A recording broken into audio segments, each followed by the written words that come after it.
आप देख रहे हैं भारत की बात, साथ आपके मैं हूं कुमकुम बिनवाल। और आज बात ये कि एक पखवाड़ा यानी करीब 15 दिन बीत चुके हैं, लेकिन देश के तमाम राज्यों में ना तो ऑक्सीजन जैसी जरूरी चीज का इंतजाम हो पाया है, अस्पतालों में मुकम्मल बेड नहीं मिल पा रहे लोगों को।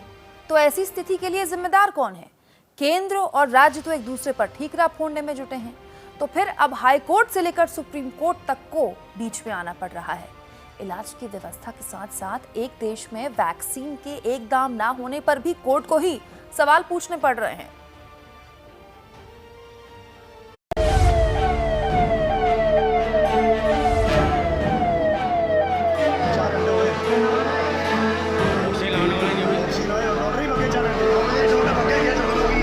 जल्द से जल्द व्यवस्था करिए। 3 दिन आज 4 दिन हो गया, तबियत बहुत ज्यादा खराब पड़ा है प्रभु। जितने टोल फ्री नंबर थे सब नंबर पर हम लोगों ने फ़ोन किया, सभी जगह पे फ़ोन किया, सब ने एडमिशन लेने से मना कर दिया, इनको एडमिट करने से मना कर दिया।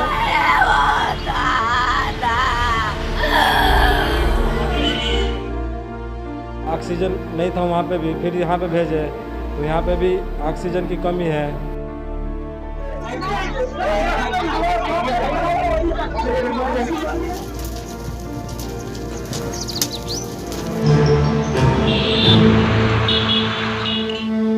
उफ ये वेदना, उफ मर चुकी संवेदना, उफ ये सरकारें, उफ ये चीख पुकारे। अपनों के ना होने का गम, सपनों के टूट जाने का गम, मातमों के दौर में इंसान बेचारे। क्या बिल्कुल अकर्मण्य हो चली है नाकारा सरकारें? और बिना ऑक्सीजन के मरा है आदमी, ऑक्सीजन रहते हुए भी कोई डॉक्टर उसको ऑक्सीजन नहीं दिया गया है।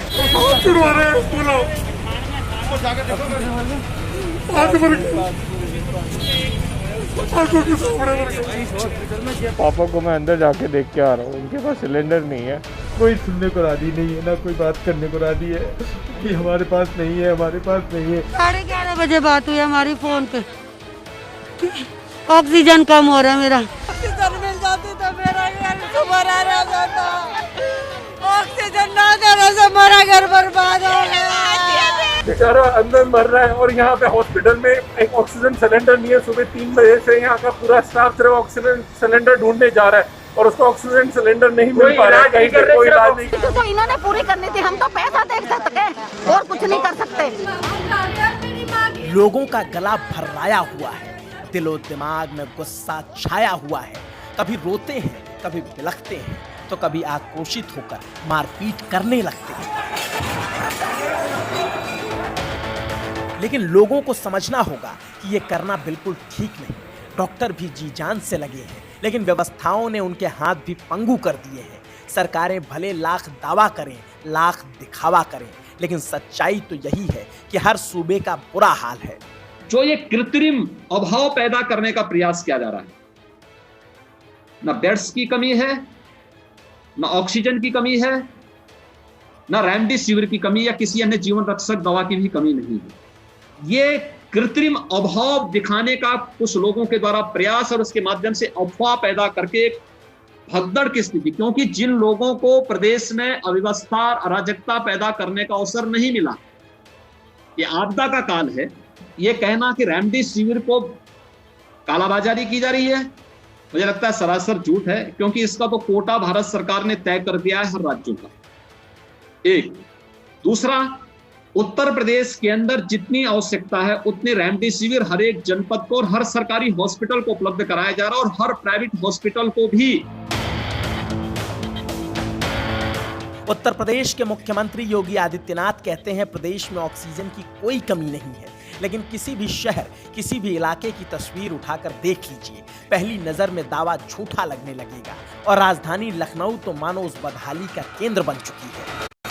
ऑक्सीजन की आस में लगती लंबी कतारें चीख चीख कर कह रही हैं कि उत्तर प्रदेश में ऑक्सीजन का क्या हाल है, मगर सरकार कहती है सब चंगा है। तो सवाल है कि क्या अधिकारी सरकार को गुमराह कर रहे हैं, या फिर उत्तर प्रदेश सरकार सब कुछ जानकर भी अनजान बने रहना चाहती है?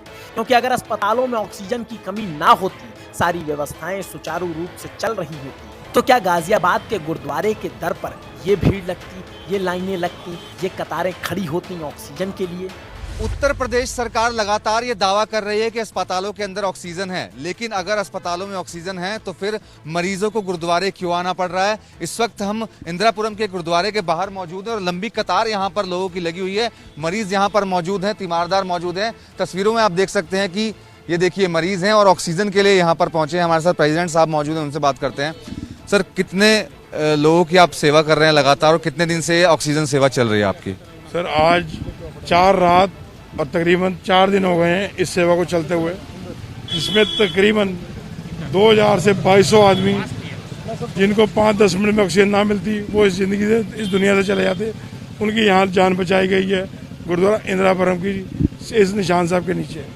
16 आदमी वन टाइम ऑक्सीजन का लाभ उठा सकते हैं। अभी तक कल शाम को हमने इसको 5 बजे चालू किया था, पूरी रात और अब तक लेके 300 से 400 आदमी इसमें अपनी ज़िंदगी बचा चुके हैं। इस पाइपलाइन ये रोड पे हमने लगाई है और बाकी पाइपलाइन का भी तैयारी हमारी चल रही है, जिसमें कोई पर्चा नहीं भरना, कोई आपने सर्टिफिकेट नहीं, कोई हॉस्पिटल वाली फॉर्मेलिटी नहीं, सीधा देखना कि कौन पेशेंट अपनी जान गंवाने वाला है, सबसे पहले उसको ला के बिठा के हम उसको ऑक्सीजन देते हैं।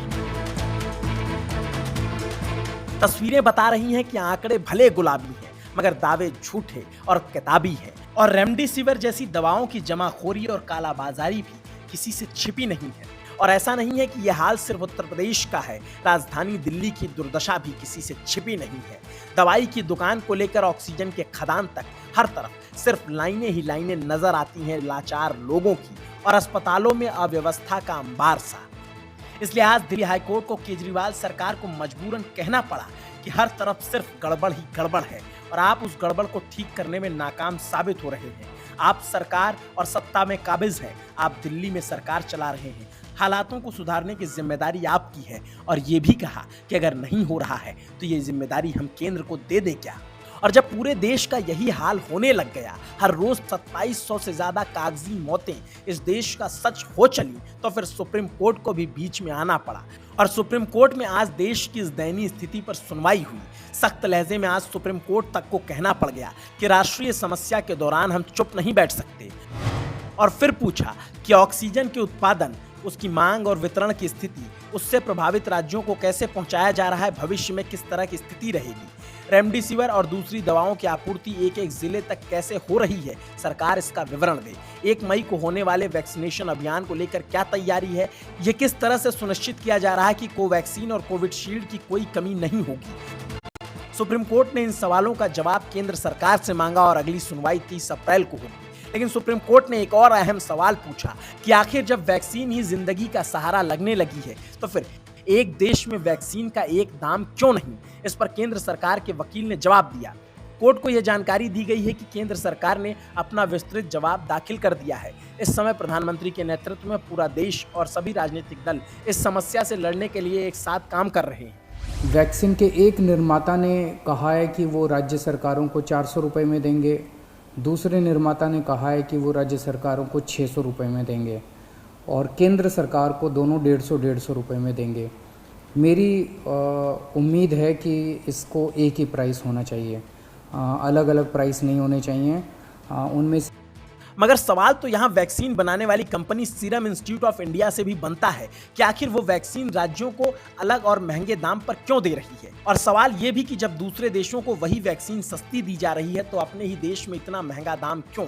क्योंकि सीरम इंस्टीट्यूट ऑफ इंडिया अपनी कोविशील्ड वैक्सीन अमेरिका को 299 रुपए में दे रही है, ब्रिटेन को 224 रुपए में दे रही है, बांग्लादेश को 299, सऊदी अरब को 393, दक्षिण अफ्रीका को 393, ब्राजील को 236 रुपए में, और भारत की केंद्र सरकार को 150, मगर राज्य की सरकार और प्राइवेट अस्पतालों को 600 रुपए में दिया जा रहा है। आत्मनिर्भरता का डंका पीटने वाले हिंदुस्तान में जहां वैक्सीन बनी है, वहीं पर वैक्सीन का सबसे ज्यादा दाम वसूला जा रहा है।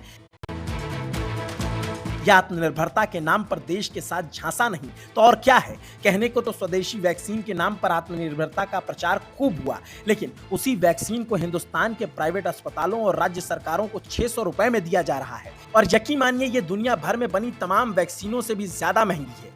और ये महंगाई उस वक्त में की गई जब आम लोगों को वैक्सीन की कीमत समझ आ चुकी है। हर जगह लंबी लंबी कतारें लग रही हैं। लेकिन सवाल है कि आखिर राज्यों को इतनी महंगी वैक्सीन क्यों बेची जा रही है? जब सारा पैसा ऑक्सीजन और आईसीयू बेड पर खर्च करने की नौबत आ गई है, तब राज्यों पर वैक्सीन के महंगे दाम का बोझ क्यों डाला जा रहा है?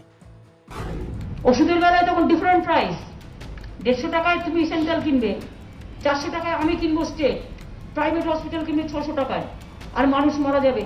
এটা কখনো হতে পারে না। ये नारा बुलंद करते थे, एक देश एक विधान एक संविधान। उन लोगों ने एक देश में एक विधान और एक संविधान वाले नारे को बुलंद करने वाले लोगों ने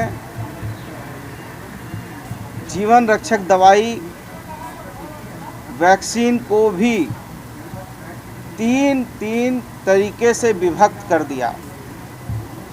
150 रुपया में केंद्र सरकार लेगी और राज्य सरकार के लिए एक वैक्सीन 400 रुपया का होगा, एक वैक्सीन 600 रुपया का होगा। आप बताइए कि ये जो लोग ने ये नारा बुलंद किया, क्या ये फेडरल गवर्नमेंट सरकार में इस तरह की चीज़ों को करना क्या न्याय संगत है? एबीपी न्यूज़ आपको रखे आगे।